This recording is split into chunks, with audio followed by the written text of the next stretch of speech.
Welcome back to Part T with Becky and Kenzie. We have a pretty fun topic today, I would say, all about creative expression, and we're going to do a two-part video. So part one is all about tapping into your creativity. So Becky, I want you to start because you have more of a personal experience with where this comes from for you.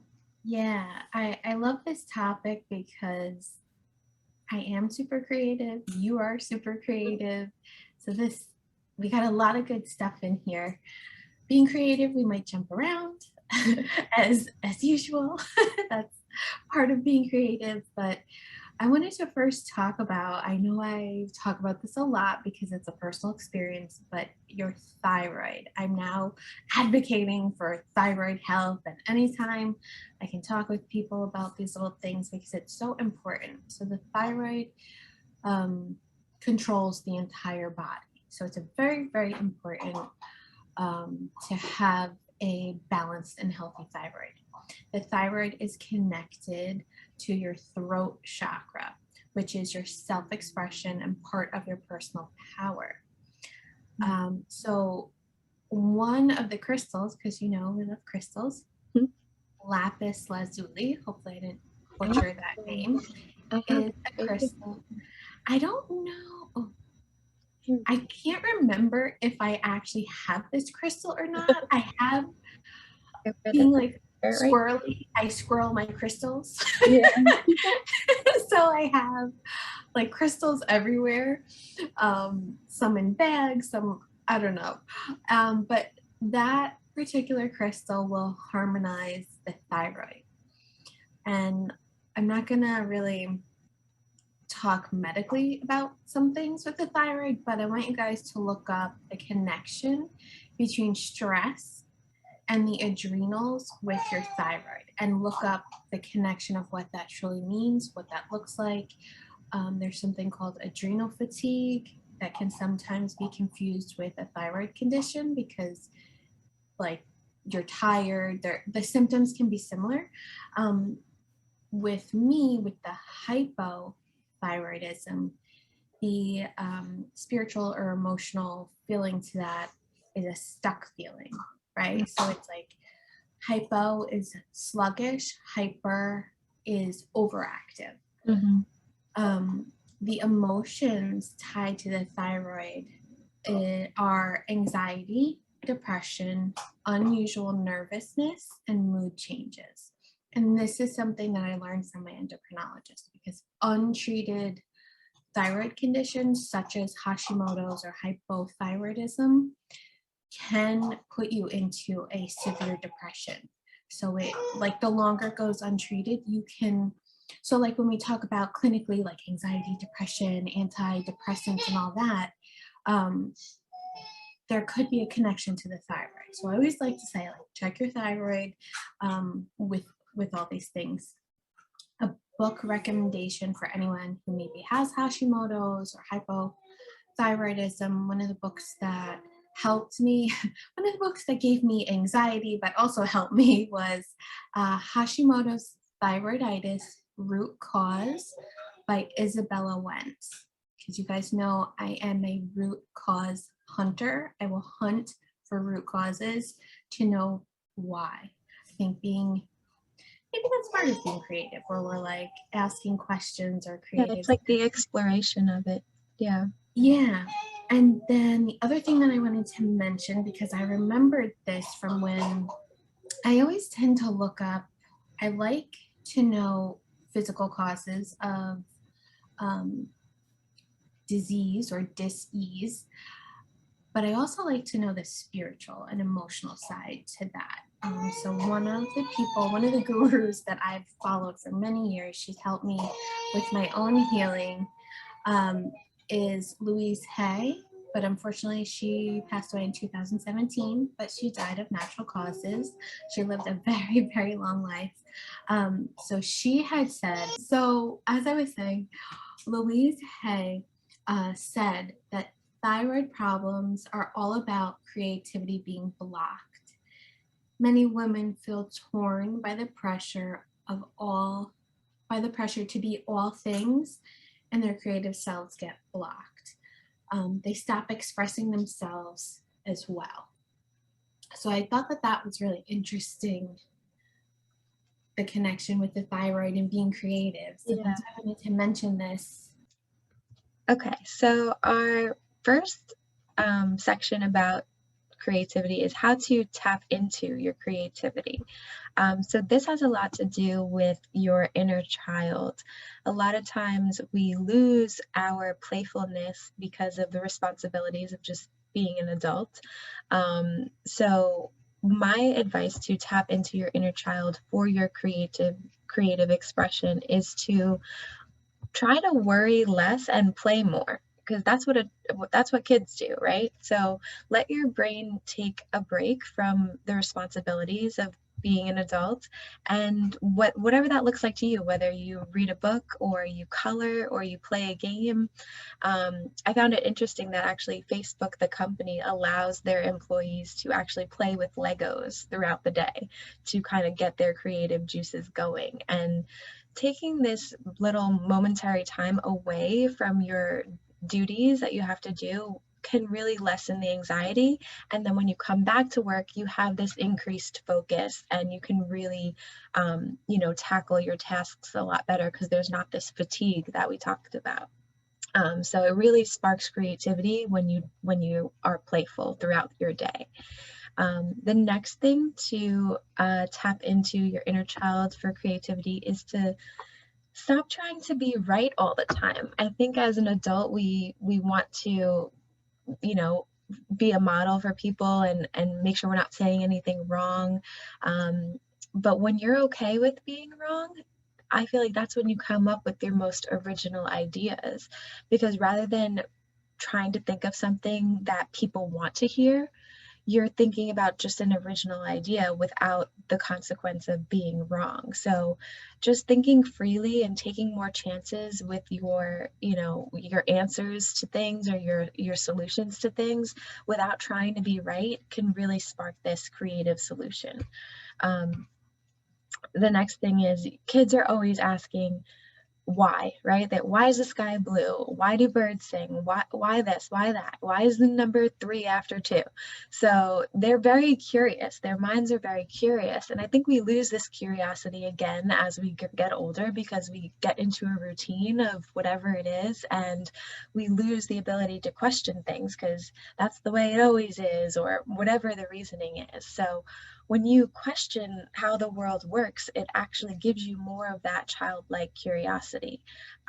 And curious people are able to challenge the status quo and challenge the fact that that's the way it always was. And that allows you to come up with new pathways to explore different options and solutions. So try not to accept things for face value and really dive into your curiosity. And I feel like those things will really allow you to tap into this creative being that your inner child is going to love you for.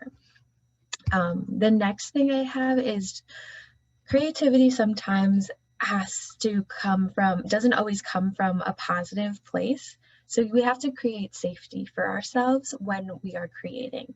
So give yourself permission to do the things you enjoy without tying it to a result. America is very results driven, like just the way our society works. There always has to be productivity tied to things and results. But that's not the case with creativity. Try to remove the result from what you're creating and give yourself permission to do those things in a safe way. When we feel like we're criticized or we're judged, that's not a safe space to be able to express our creativity. So whether you're being judged by a boss or you're being judged by, just outside sources, or even you're judging yourself, that is not a safe space to be able to create. So try not to, judge yourself or judge others so that they're able to freely create and express themselves. And then the last thing I have is just make doing what you love a priority. Kids are the first ones to show you that they're going to go and grab the toy that they love, or they're going to go and, if they love bike, yeah, like Violet here in the background, like if she doesn't like a certain toy, she's going to go find the one that she loves. She's not going to waste time playing with a toy she doesn't like or doing something she doesn't like. So tap into that childlike curiosity again with doing what you love. Make that a priority and attach attach the things that you love to tasks that maybe you don't enjoy. So that way you're adding that sort of self-love into these tasks that you know you have to do that you don't enjoy, and you're attaching something you do enjoy to it. So those would be my advice on how to tap into your inner child for your creative expression. And then Becky's going to go over how some notes about how she taps into creativity. And then at the end, we'll go over the benefits of why you should do this. Yeah, so I have my notes here on how to tap into creativity. So for me, it's I have an idea in my head, I'll write it down. I'll get whatever it is that I need. If I need supplies to maybe be creative with something, if I'm making something, I'm the type of creative person that I like to work with my hands. That's how I express my creativity.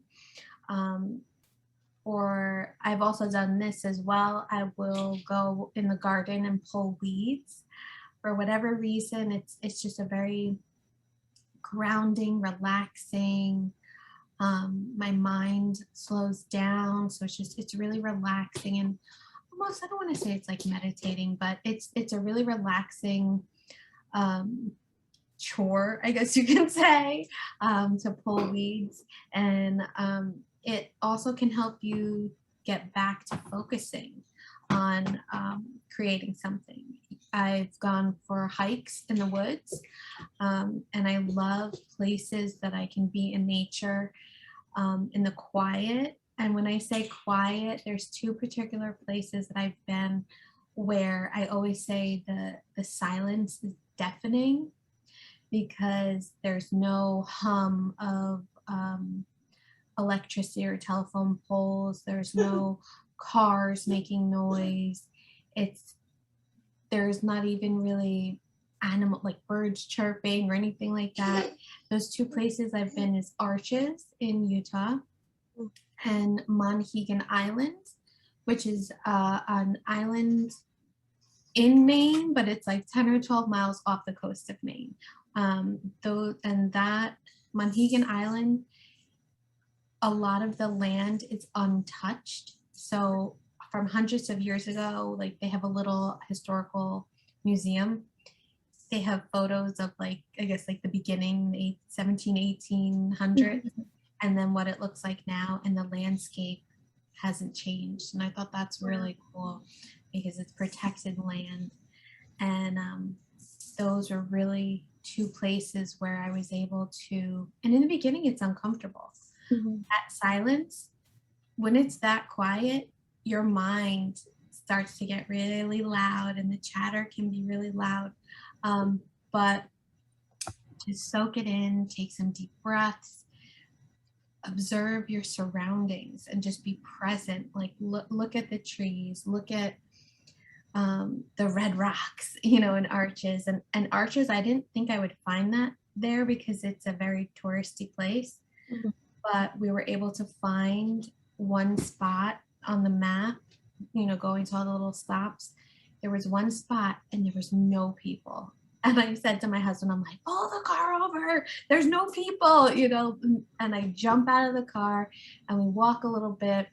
We also decided to go to Arches on probably one of the hottest days of the year that they were having. It was 111 degrees. Oh my gosh. So, and I ended up falling asleep in the car and he did a hike. Of course, he left me with the air conditioning on, but the heat zapped me. But it was really interesting because the trail that we were on, we didn't go too far again because it was hot and the rangers wouldn't actually let you go so far if you didn't have a certain amount of water with you. There was people coming down and they had mentioned to us that there was a mountain lion sighting. Oh my God. Because it was so quiet. So I don't know. I watch a lot of nature shows. So those kind of, when you see a mountain lion or they go to when they're hunting or like that quiet, you know, they always like lions, like it's so quiet and they're just observing and they're watching and they're waiting and it's that. I always feel in those moments, and I guess maybe because of that, when then we went to Monhegan Island and it was so quiet, and I was like, who is watching us? You know, like when it's that quiet. And this also fits me to a T. Creatives can get easily distracted. Hello, me. And it's because we have so many ideas racing in our heads that it's hard to sit still, to be with one idea before we're jumping to the next idea, which is why it's really important to write it all down. I make a lot of lists, and then, work, if you feel overwhelmed, work from your lists to help you stay focused. Because that, I notice a lot being creative. It's like I'm super creative and then I get super overwhelmed. Yeah, I'm the same way too, because there's so many things that you want to do that come all at once, and then you don't know which one to focus on. Yeah. Yeah. I think what's important with that, like you said, definitely writing it all down, but then letting yourself know it's okay to kind of jump around as long as you can come back to something and finish it. Like, you don't want just a bunch of unfinished things, which again, I have those things. I have a bunch of unfinished things, so I'm not being like a hypocrite here. I understand how hard it is, like, to focus on one thing and complete it, but do a little at a time in each one and always come back to it and try to complete it.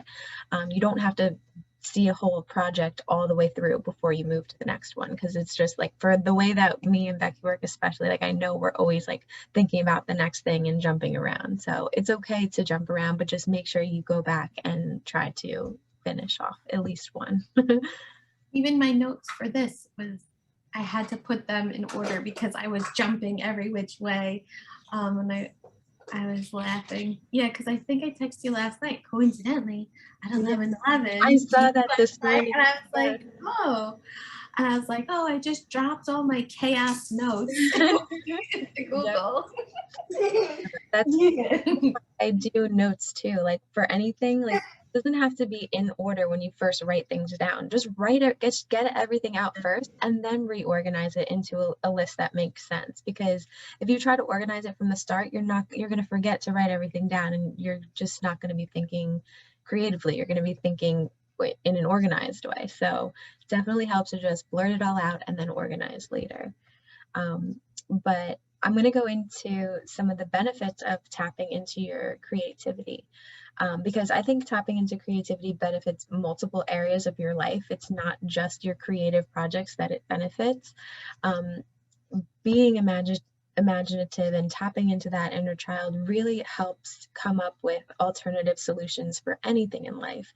The results for your problem solving are more creative solutions rather than those concrete, the same solutions that everyone else comes up with. So being imaginative, even pretending, and getting into that curiosity really helps come up with these alternative pathways and ways to explore different solutions in anything in life. I think it improves also your outlook on life, because it allows you to know that there's more opportunities than just the status quo. Anything is possible with a creative mind. You don't have to stick to the norm. And that's what's beautiful about tapping into your creative expression. You don't have to stick to what everyone else is doing. And that gives you a sense of freedom. I know it does for me. Feeling the freedom to be your full self, and freedom to mess up and not do things the right way, allowing yourself to just create freely without any expectation, really gives you more confidence in yourself and a higher self-esteem. I believe, at least that's how I've seen in myself, because you're not tied to that result, and no matter what you create, you're learning. So there's no bad creation, there's no bad art. It's however you interpret it to be. So I think it really gives you a lot of freedom. And then just stress relief. Everyone loves to be playful when they are having a hard day. You want to just relax and do something fun and do something that you love, and that's important in your everyday mental health, and creativity can really help with that. And then the last two things I have are benefits of creativity are just self-awareness and self-expression. when you are able to freely express yourself, you become aware of different parts of yourself that you didn't know needed to be expressed. So if you are, stuck in your responsibilities, you're not maybe self-aware of all of the things that you need to get out and express because you're not allowing that freedom to create. So I really think that helps with your self-awareness, and it helps you connect with other people. Being creative is not just a single individual thing. Like, yes, you can create on your own, but when you're creating with other people, your mind's just the creative solutions just expand exponentially because now you're adding in different perspectives and different backgrounds and helps you connect with others in a different level than just your everyday mundane tasks. So when you're denying your inner child and you're not allowing yourself to freely create, you're not allowing yourself all of these amazing benefits that you can get from expressing your creativity. So, did you have any other benefits that you feel when you're being creative, you feel it helps you in other ways in life? I just feel better Yeah, when I'm creative. It takes away maybe like the like worrying about the future yeah, or stressing about the past, or right, when I'm creative, I feel like I'm truly fully in the present moment because I'm yeah, focused. Our businesses are creative businesses. We mhm, create. yeah, um, so that's one way I get to work with my hands and mhm, formulate new products, and that too I have to write all my ideas down, or even sometimes I'll just write ingredients. I yeah, might not know what I want to make, but I'll just start writing ingredients that I want to work with, or mhm. herbs that I want to work with. So And how do then, you go ahead. yeah, and then I'll look at it and be like, okay, what is this product? So I have to, but on the flip side, like I have I ordered 25 pounds of salt that I now have to create into something, I and that was I, gonna I say, know. that's what I do. I'll buy like a new flavor of something. Like I found these like espresso chocolate chips and I'm like, oh, I don't have any type of flavor cookie like that. Maybe I'll create something out of it. Like I buy the ingredient first without knowing what flavor like I want to make with it. And then that part comes later because that's like what inspired you to make something. I'm still requesting my lemon rose cookies Oh my God, as I totally forgot about experimenting. those. Lemon rose, that's next. Lemon rose. Yeah. Awesome. So that's pretty much what we have on tapping into your creativity and the benefits of doing so. So stay tuned for part two, which is going to be probably a little more in depth on how to stay motivated as a creative when you're not feeling creative and you have this lack of inspiration. So thank you guys for tuning into part one, and we'll see you for part two.